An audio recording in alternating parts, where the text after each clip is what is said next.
But imagine with me that it's December of 1941. Europe is conquered by the blitzkrieg tactics of the German war machine. Brilliant is valiantly standing at bay. China and Japan are locked in total war. Half the world is enveloped in bloody conflict. And incredibly, the United States of America is still asleep. Imagine it's 7:55 a.m. December 7th. A peaceful Sunday morning over 70 years ago at a place called Pearl Harbor in the beautiful and serene Hawaiian Islands. America's greatest naval base is awakening this morning with most of the fleet anchored peacefully within the confines of the harbor. The Imperial Japanese Navy approaches and launches 183 fighters and bombers from Japan's first air fleet toward Pearl Harbor.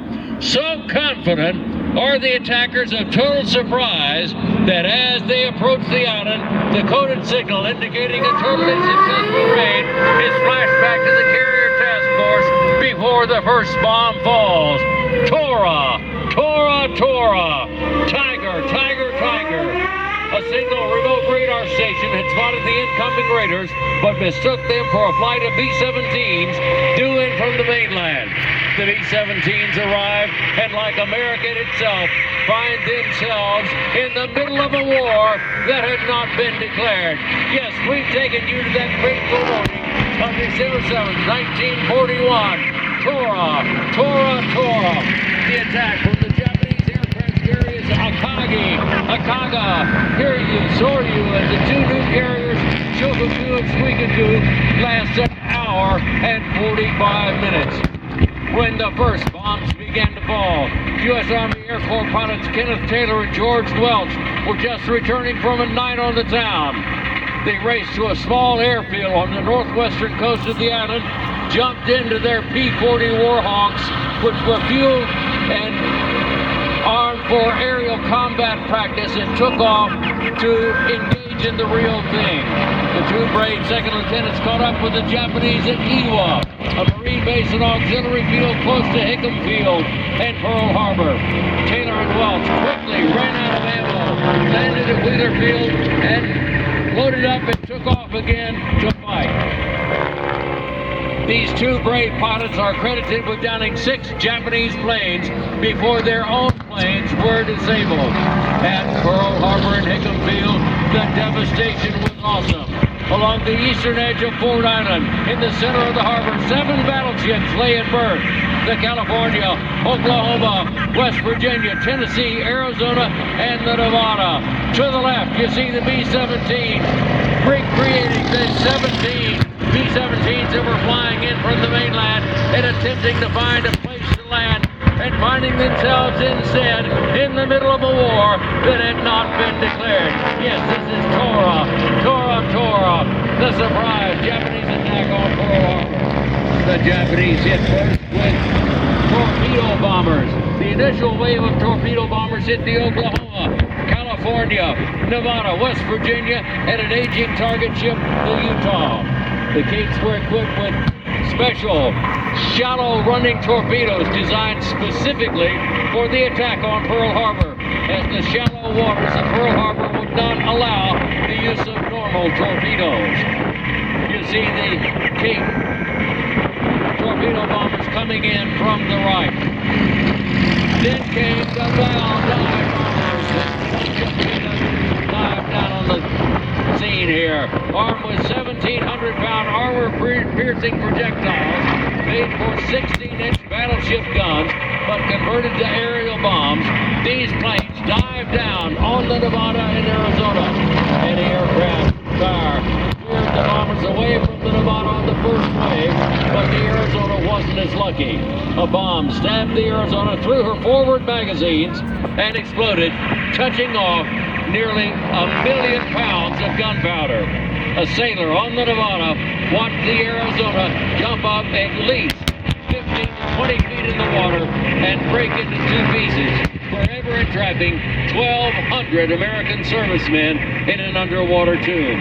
The ship sank in less than 3 minutes. And yes, you're there. You can imagine what it must have been like December 7th of the Cape torpedo bombers, high overhead, the Val dive bombers, the Curtis B-40 Warhawks chasing the Zero. Tora, the surprise Japanese attack on Pearl Harbor. In the meantime, at Bellows Field, on the northeast coast of the island, more U.S. Army Air Corps pilots were racing to their B-40s. Just then, Zeros appeared and started strafing runs. One P-40 pilot was killed as he stepped into his cockpit. Two other P-40s were down just as they got off the ground. Yes, this is Tora. They caught us completely by surprise at 7:55 a.m., December 7th of 1941. This is the surprise Japanese attack on Pearl Harbor that brought the United States into full participation in World War II. Tora was the coded signal sent back before the first bomb fell because they knew they had caught us by surprise. The Curtis B-40 Warhawk chasing the Japanese Zero, recreating those two brave pilots that were able to get in the air and engage the Japanese. To the right, you see the Cape torpedo bombers diving down to drop those specially formed shallow running torpedoes. Yes, this is Tora, and you are there. The flight of 16 B-17s from the mainland arrived and are immediately attacked by the marauding Japanese Zeros. To the left, you see the B-17 with only one gear down, trying to find a place to land, recreating what it must have been like for many of those B-17s. In the confusion, the B-17s were shot at by friend and foe, and the frightened crews landed wherever they could. One of them in a pineapple field not far from Midland Field. One B-17 pilot, Major Landon, trying to land, said, "What a hell of a way to enter a war. Out of gas, unarmed, and no to land." 8 of the big B-17s actually made it to Hickam Field, adjacent to Pearl Harbor. Yes, you can imagine what it must have been like with 183 fighters and bombers from Japan's first air fleet as they surprised us with the Tora attack on Pearl Harbor.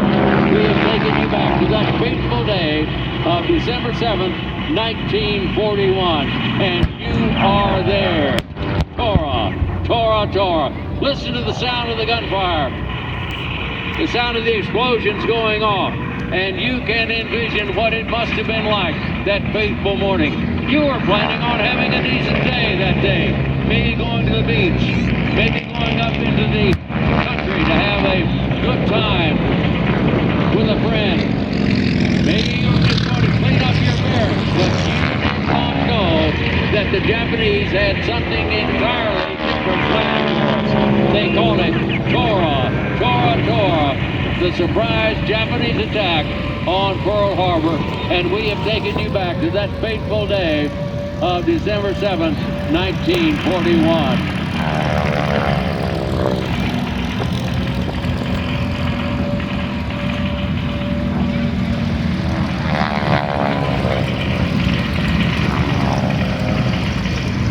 You see the Zeros continuing to strafe and pound the field.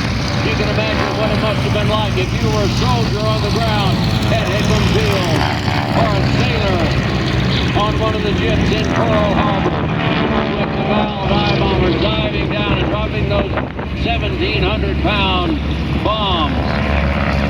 They took us completely by surprise that fateful morning of December 7th, 1941. And we've taken you to that moment in time in our recreation of that major air battle in World War II. At the conclusion of the surprise Japanese attack on Pearl Harbor, more than half of America's entire military had been destroyed or damaged. Nearly 2,400 Americans were killed, over 1,200 wounded, and 960 were missing. 151 aircraft were destroyed as they sat on the ground. Virtually every U.S. military aircraft in Hawaii, 2 battleships, 3 destroyers, and 2 light cruisers were destroyed. 6 battleships were damaged. Our greatest naval base lay in ruin with also our complacency. The following day, December 8, 1941, President Franklin Delano Roosevelt announced our entry into World War II with these words to Congress and the citizens of the United States. Yesterday, December 7th, 1941, a date which will live in infamy. The United States of America was suddenly and deliberately attacked by naval and air forces of the Empire of Japan. It will be recorded that the distance of Hawaii from Japan makes it obvious that the attack was deliberately planned many days or even weeks ago. The attack yesterday on the Hawaiian Islands has caused severe damage to American naval and military forces. No matter how long it may take us to overcome this premeditated invasion, the American people in their righteous might will win through to absolute victory. In the 44 months of fighting that followed, the United States Navy sank every one of the Japanese aircraft carriers, battleships, and cruisers of the Pearl Harbor strike force. Nagasaki, the city where the bombs was destroyed by a U.S. atom bomb on August 9th of 1945. And when the Japanese surrender document was signed on September 2nd, among the U.S. warships in Tokyo Bay was the West Virginia. Would you please join me in a moment of silence in memory of all those who lost their lives that infamous day.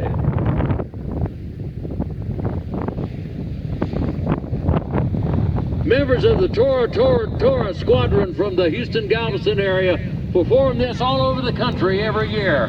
They are, from the left, in 0118 Mark Allen, 0114 Dan Reedy, 0112 Ron Wright, 0113 Jim Ryan, 0111 Patrick Hutchins, 8313 Craig Butte, 310 Bill Fear, Val 78 Doug Durr, and 0115 Mike Burke, and Mike Anderson. I'm Ray Norton. We are Tora, Tora, Tora. Ladies and gentlemen, a big round of applause for Ray Norton and the entire Tora gang.